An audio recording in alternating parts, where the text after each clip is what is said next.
Welcome to another Thursdays with ThirdPath event. I'm so excited for what we're going to be talking about today. I know I say that every single time, but I have Melissa Davidson joining us today, and she is someone who's just been making ThirdPath possible. We've been working together for a very long time, and her passion around the issues that we teach about will come out very clearly today, and definitely showed up in the amazing event that we just organized called the Virtual Parents Forum. In fact, that's the topic of today's Thursdays with Third Path podcast. We want to give you a little glimpse into what we looked at over the Virtual Parents Forum, because this is something that will be happening every year. And we know it's something that you might want to attend, or if you were able to benefit from this last one, you'll want to attend it again. So I want to talk a little bit about what makes the Virtual Parents Forum kind of unique for an experience for people. And so this year in particular, Melissa, you did a great job. You came up with a name for the Virtual Parents Forum this year called Reclaim Control Over Your Work, Family, and Well-Being. I think that's such a great title. In fact, it's a title we could use every single time. Tell me, why was that important to you to use that title today? Well, thanks for having me. I'm really excited to be able to share about what a wonderful experience we just had. That title, Reclaim Control of Work, Family, and Well-Being, certainly is going to be applicable anytime, anywhere. I feel really strongly about this concept of control. And when things feel so out of control, we've been talking so much lately about just feeling general chaos around us. And regardless of what's causing that, I think when you're in that space, it's important to focus on what can you control. So by keeping our focus kind of broad around work, family, and well-being, that really kind of ties together most working parents' whole picture. Wonderful, wonderful. And also, I was thinking about, there's something about the topics that this event looks at, and actually the subject matter experts and the integrated life advocates who help then run those topics. How come those topics and those subject matter experts and integrated life advocates are such an important part of this event? I mean, we've got incredible people in our community, and our subject matter experts. The folks who were able to join us this year just know so much and are not only experts, but they're walking the talk on the topics that they're so passionate about. We had a great experience with Mike Mangino helping us with nurturing your marriage, which I know we're going to talk about later. We have people talking about sharing the mental load and talking about how to manage your energy.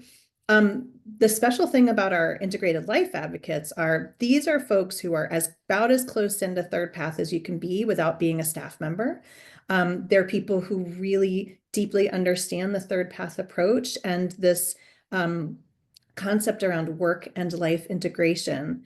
So it was fun to be able to match up different integrated life advocates with the different topics that we were working through. They each have their own area of expertise too, and their own passion around certain topics. So it was fun to be able to match different people up. And then what happened with those teams together really was magic. Yeah, it really was. Wonderful design on your part. Thank you so much for doing that. So the other thing that comes to my mind is you talked about the third path approach. And I'm thinking if people are, learning about the third path approach, I guess I would describe it as you're getting really smart that you can do work differently. You're also getting really smart that you can do family differently, and that all genders can be involved with care work and, sharing the mental load. And so I think one of the other things that makes this event really unique is the kind of people who attend it. Tell us a little bit more about why are the actual participants such an important part of what makes this a special event? Well, I think it's really cool that we've got people who have been part of the community for a long time, and we've got people who are new and fresh to Third Path. I think what's so special about what we do is that no matter where you are in your process in trying to figure out your work and life integration solutions, It's an iterative process. So you may have been part of the community for years. You may have just been discussing a topic at home, at work, in one of our learning groups. You may have just been discussing it last week. And we still need refreshers on the different tools that ThirdPath has put together and been sharing with the world for so long now, for 25 years. Being able to come together in community the way we do in a forum like this, it allows people, it reminds people you're not in this by yourself. You're in it together. It gives space for talking about personal experiences and how personal experiences apply. And it just gives you an opportunity to either visit for the first time or revisit some of the topics that can be so challenging. And I do want to just share one other thing. We were really intentional in this event to share ThirdPath resources that have been developed over time. And we really wanted people to be able to take action steps. We were talking about reclaim control. And throughout each workshop, we wanted people to be able to take an action step towards reclaiming control in whatever area that the session was focused on. And again, that applies to somebody who's just trying to make work-life integration solutions happen for their first time, or who have just hit another point where it's like, oh my gosh, the chaos is too much. Help, I need to do it again. Yeah, yeah. Well, you guys who are listening in today get a sense of why I'm so lucky to have Melissa helping me think about these things. Really, I think she's taken it to a whole nother level, which is really great for the Third Path community. Okay, so let's take a little look into what happened at the Parents Forum and think a little bit about, what were some of the workshops that are really kind of core to what we're trying to teach people at Third Path Institute. The first workshop I want to give you a little clip of is the one that what Karen Clark Salinas did called Managing Your Energy. I actually thought this was a fabulous topic. It's something I think I did intuitively, but I hadn't really thought about how it's such an important thing for us all to be paying attention to. So stay tuned. Watch this little clip from the workshop. Time management alone, there's an emphasis on quantity over quality. When you bring in energy management, you can match high value work with high energy periods. And again, this is different for individuals. Some people are morning people, as we know, some people are night owls. Doesn't matter. It's just that you figure out how do you leverage your energy with your most important tasks. It also means when we're focused on energy management, we are strategically and intentionally planning recovery time. And that's really important. Time is finite, but energy is not. We can actually replenish, refill our cup. And so when we put time and energy together, we are focused on how do we make that energy renewable. Also, as I mentioned, just being very clear about if I know that this is my natural energy cycle, say in a day, and how might I schedule my day in order to take advantage of when my energy is high, my energy is low. It also allows us to be highly focused on that important work. Plenty of information out there that says, 90 minutes of focused work when you're really feeling your best, it generates more output than 3 hours kind of mediocre focus and mediocre energy. And then for fulfillment, aligning energy with your time and the tasks that you're doing during that time means that you get to focus on what matters most to you, which I think is really key, particularly for working parents or caregivers, say even of aging adults.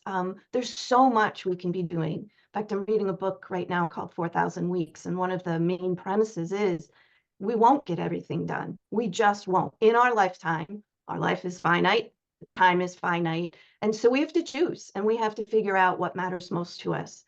And so by aligning our energy with our time and tasks, that's how we get at more of those things that light us up and really make life worth living for us.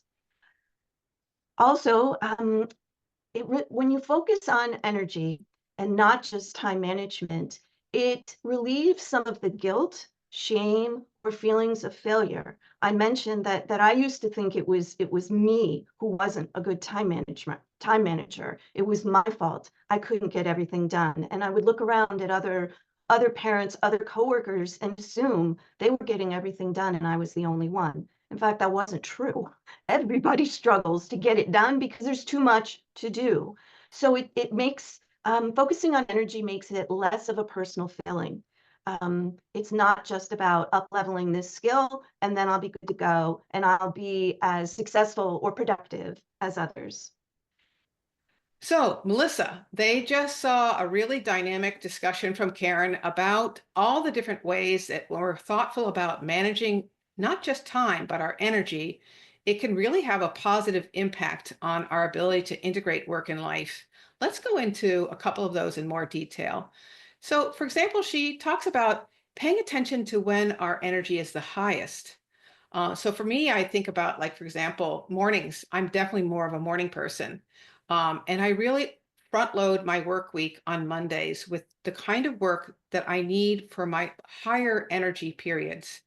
I need time to think and plan, and I just can't do that when I'm feeling stretched thin, or feeling like I'm at that lower point in the energy spectrum.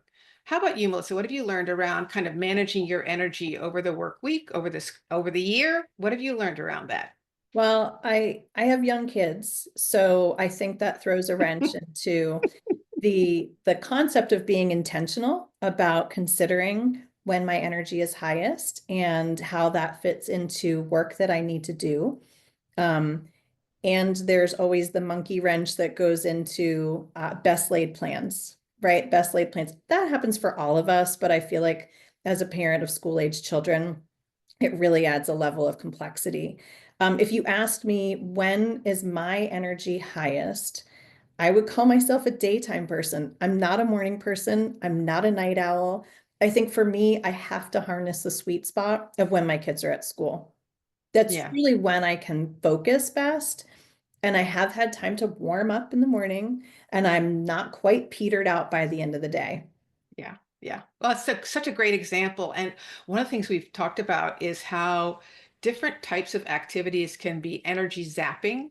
And so there can be that morning when I remember, I know my kids are older, but I remember those mornings when it's just so hard to get the kids out the door and everything seems to be going the wrong direction. And so you're starting your workday at a much lower energy place. And so I can really relate to the idea that it might take some building up to get back to that place where you can really focus on the bigger task, have that energy for that bigger task.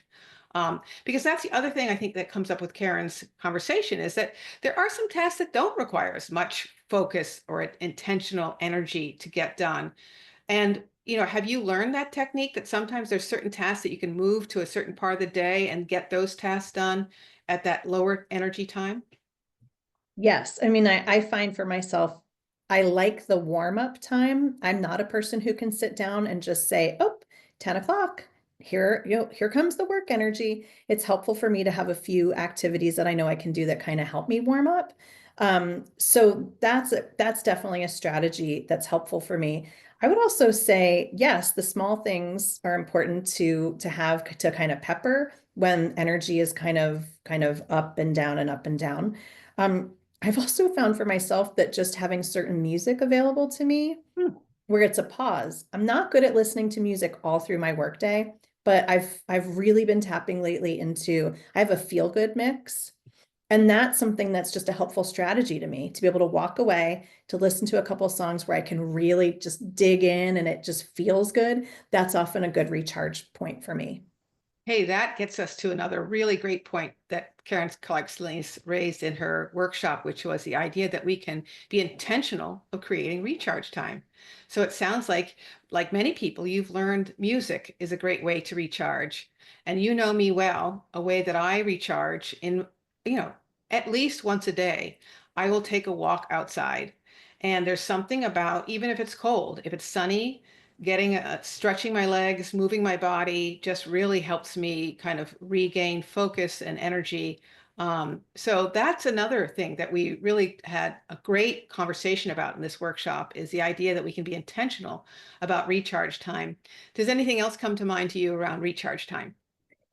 I just think if I could take it back for a second, beyond the recharge time, I love that this particular topic about managing energy really packs the punch around reclaiming control in work and family and well-being. It is equally applicable across all of those areas. And I think you can pick the one that you have most control over to kind of say, okay, so Jessica, I just heard you talking about taking a walk in nature. You do it for multiple reasons. You can tie it to any of them, but I love that that's one that is one of your go-tos, and you know that that's checking your well-being box. And it may also be checking off the quiet time. We talk a lot at ThirdPath about quiet time, your ability to get focused. So I think I just can't say enough about this topic. I think it applies both to recharge time and how we're showing up for our family and how we're showing up for work. Yeah, no, it was a really good workshop, and it really underscored something that, I think if you've been part of Third Path, you know that we just have to be much more intentional about how much we can really take on so that we can get to the things that are most important and have time to recharge. Because when we come to the work and family with our well-being more or less intact, we do it all so much better. Okay, so you get it. Managing your energy is really key to finding a way to integrate work and life. But there's another topic that's really also super important that we've learned over the years, and we're going to take a quick peek into that workshop topic next. This is the workshop we did called Nurture Your Marriage or Partnership for Better Self-Care. And it was Mike Mangino, a wonderful couples counselor in our network who helped with this workshop, as well as Karen McGrath Dunn. She's one of our work-life coaches who is also running our whole life leader groups. And what we've really learned at Third Path is that when we're super busy with work and family, sometimes it's the relationship that can get really lost. But I wanted to start with this idea of, why is self-care connected to having a healthy partnership? And I think it's partly because the more clear we are ourselves around what's working or not working in our partnership, the more we can kind of ask for what we need or not show up resentful because of what we're not getting. Is that something that you're seeing? I know you do some work with couples too, Melissa. What's some of that? How does that show up in the couples you work with? So, I do parenting coaching, and I really try to help people show up with the best energy and the best clarity they can have in their parenting. And what I find is there are lots of people who simply are not on the same page about even how to get to that point. So I think when we're not taking care of ourselves, we're not showing up well to anything. And I think when we can kind of get focused on what is it going to take for me to be taking better care of myself, and what is it going to take for us to be doing a better job together of taking care of our marriage, our relationship, our partnership, and how do we want to apply that as parents? It makes a big difference. And I do feel like it's a big circle. Once we're doing a good job of taking care of ourselves, we are able to contribute back to our relationship, our partnership. We are able to better contribute back to our children. And then we can stay in that mode of taking good care of ourselves. So it's a very interesting to me interplay of how all of the relationships come together, and in particular, what we're modeling as the parents in a household. What are we modeling about how we take care of one another in our partnership? Mm, that's a great example. And I'm going to show you a clip from the workshop in a second as you're listening in today, because what Mike Mangino does is expand on what, Melissa was just talking about, is that sometimes when couples come to him, they're really feeling like their relationship's kind of do or die. And instead, what he's doing and what Melissa does is kind of help them unpack, well, how do we get to where we are today? And can we co-create a different kind of story? So watch this clip from Mike and Karen's workshop. Um, I when I was thinking about what I think about this is it's kind of the thinking about what resilient partnerships really look like to me. I think when I'm working with couples, what I always say in the first couple of sessions, we should establish some goals, but usually what I'm trying to guide a couple to is making a relationship more elastic, because it is often that couples are coming to me in systems that have kind of like rigidly been in place in some way, shape, or form, and they feel difficult to break. So my goal is to really help them make the relationship feel stretchier. So, for example, what that really looks like, I think the things that I've been most surprised by, there are some couples I come with and I'm like, wow, I really have very little to teach you. You already have a lot of phenomenal skills. They're just not being utilized in the right places. And so that's what I really recommend to most couples is I don't want to necessarily even give you anything. I want to find what already works and elevate some of those skills already, because you already have a lot that's working for you here. The things that I've been surprised by that I find even in couples where they're still kind of figuring it out that I think are like phenomenal, resilient, elastic traits are that forgiving each other easily, not taking the losses as personal losses. That like if something goes wrong, we're not holding on to it and kind of carrying it in this like knapsack on our back, saying, "All right, he got the chicken instead of the meat. I will remember that when dinner time comes. I'm going to be pissed about that." I think not letting conflict sit like that and trying to address it in the moment and say, that kind of irritated me, but I get it. I appreciate you kind of owning that you messed up. Those things are very important.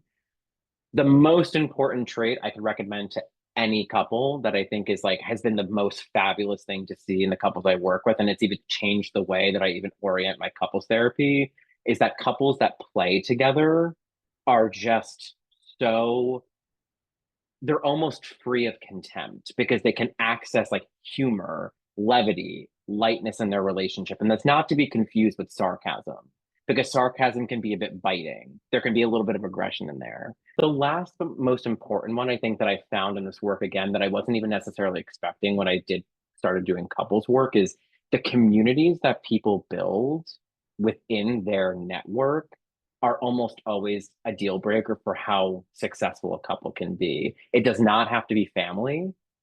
It does not have to be best friends that you grew up with. I have worked with so many couples to find like local moms that are, raising kids around the same ages, that they feel like when they talk about something, rather than being like yeah, I know it's hard, you look at another mom and they're like, girl, I get it. There's something about that validation and that acknowledgement that just, I think, makes it feel like something can stretch just a little bit more. And so I want to guide people towards those things that allow for stretch, something that can catch the relationship a bit more than rather us feeling like it's just on us to be in our individual little lanes and make this work. I want to find the things that can help couples stretch. But I'm seeing some things in the comments, so I want to see, Melissa, you said, I know when I start keeping score, we need to have a conversation and get connected again. It's a symptom of missing connection. That's absolutely, I think if you start to notice yourself tallying something in your mind, that's usually a good indication that something's gone a little too far, and we need to say, hey, I'm doing that thing where I'm keeping score.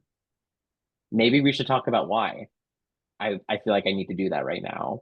Or maybe I'm usually tempted to start the conversation with, so you know what I did today? Before you even got up, I did 3 loads of and I've learned to do what you just said, or I've tried to learn to do what you just said, which is to not start with my list, but to say I'm noticing I have a list. So let's skip the list. Let's skip that crappy part of the conversation, and let's go to where we can do some problem solving together. Okay, so what you can see in that clip is a little bit about, what to do when things are out of balance or not working, or maybe what not to do. And also that, what's behind it is, why are things out of balance? And that's a topic that we'll always address at the Parents Forum. We are always probably going to have a topic around sharing the mental load, because it's an art for couples to get really good at sharing the mental load. It's possible and it can be very successful. But it is definitely something that that needs some work to get to an excellent answer. So, in that clip, Melissa, you had a big insight. You talked about how, there's ways to have these conversations that work great, and there's ways to have these conversations that don't work so great. And couples could learn just the art of how to raise a conversation and have it go more successfully when you're trying to address things when they're out of balance. What did you learn that made you realize starting with the list wasn't such a good thing? My scorekeeping list. It became very accusatory. I do this, I do that, I do the other thing. And do you have any idea all the things I've done? There's a reason that I feel that way, and acknowledging that that is a symptom of the problem and not the problem is so important. And I think, we keep coming back to this theme around intentionality. Our intention is to have a functional, loving relationship. And again, this goes back to some of the work I do with my parenting clients, where we're talking about values and what's important. In our family, it's important to love and respect one another, and we want to care for one another. And so that's really where the problem is. It's not who's doing what or who's doing how much of what. There's some other piece that's gotten out of balance. And I think being able to look at that and investigate that together, knowing who you are as a couple and knowing what patterns you get into. Again, ThirdPath, Jessica, you've done incredible work over the years about, I'm thinking of a particular lesson I know about the hooks that, what is Keep it? us stuck. The hooks that keep us stuck. And I think when we go into our default roles, that's a symptom of a problem. You notice you're in your default role, you're feeling that discomfort, you're so uncomfortable. You know something needs to be different. You've got choices about how you show up to a conversation. And I think that's a lot of what came out of this workshop. I had the privilege of being in it, which was really fantastic. And I came away really feeling the importance of understanding my relationship, understanding our patterns, and understanding the ways to create opportunities for us to hold ourselves and each other in positive regard. Yes, that was a really great takeaway from that workshop too. Yeah, it is. It's like this, the interplay of our patterns of behavior, our partner's patterns of behavior, and either how those can go in a positive cycle or a negative cycle. And I like the point you're raising, which is, when we approach those conversations in a way with curiosity and with care, and integrity of our own needs, that we will then find solutions that work well for the whole as a family system. I'm reminded of a story I tell too many times where, when we were first experiencing elder care, which was brand new to us, the stress of the elder care situation made us feel stressed at each other. And, we applied a tool that we've used as a relationship tool forever, which was we both took a walk together. There's walking again.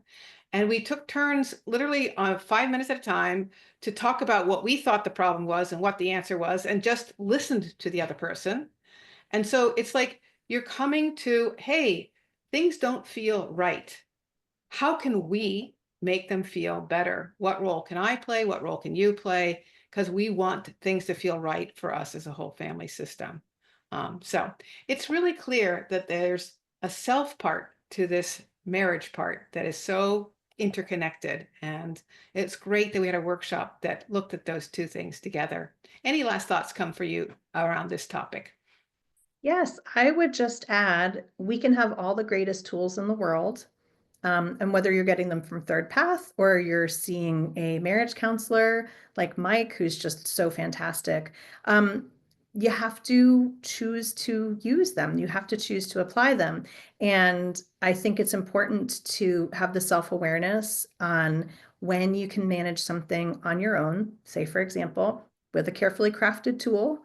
And when you need to get some outside assistance. There's great outside assistance. And I think knowing it's there and availing yourself of a resource is very important. Yeah. Yeah, actually, that's a really good point, Melissa, because over the years, Jeff and I definitely have had some go-to people we've turned to when we're at kind of that place where we can't agree. And so we have some people that we can turn to and get some expert help. It's really helped us over the years as well. So, Melissa, thank you for taking time today to give a recap of that wonderful virtual parents forum we created together. It really is something special that I'm very proud that we do every year, and you've really taken it to a whole new level. People get so much from that experience. So, as this person who's done a fabulous job organizing this year's event, where the title was Reclaim Control of Your Work, Family, and Well-Being, what are some last thoughts that you have about this amazing experience?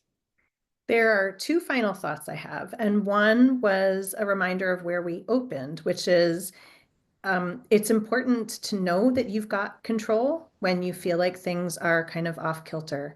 And it doesn't matter how long you have been trying to work through solid solutions for your family. This is an iterative process, as we said at the beginning. The second thing I'd say is one of my favorite parts about ThirdPath is that this is a community.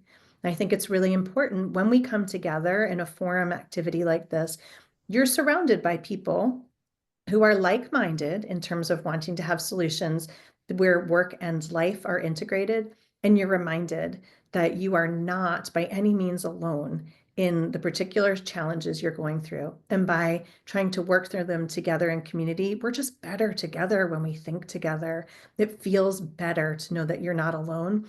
And this is such a strong community with such incredible knowledge, resources, and capacity for caring for one another. Hmm. Really a great summary of what makes it so special. Thank you for that. In fact, what's kind of cool is because of my amazing team, you can stay connected to ThirdPath all year long because we have this wonderful Facebook group, the ThirdPath Collective. And every day we've got ways for you to, ask a question, get questions answered. Our subject matter experts are part of the community. Our integrated life advocates are part of the community. Other parents are part of the community. So we're there for you every day if you want it as part of the ThirdPath Collective. Melissa also made me aware that she is going to let one more wonderful thing happen. If you're listening in today and you'd like a copy of the handouts that were part of this year's Virtual Parents Forum, you can email us at time4life@thirdpath.org, and we'll send you that packet so you can feel like you got some more information from this amazing event that just happened. Hey, thanks everybody for listening in. Thank you, Melissa, for a great job sharing what you've learned and what you've done. Thanks for having me.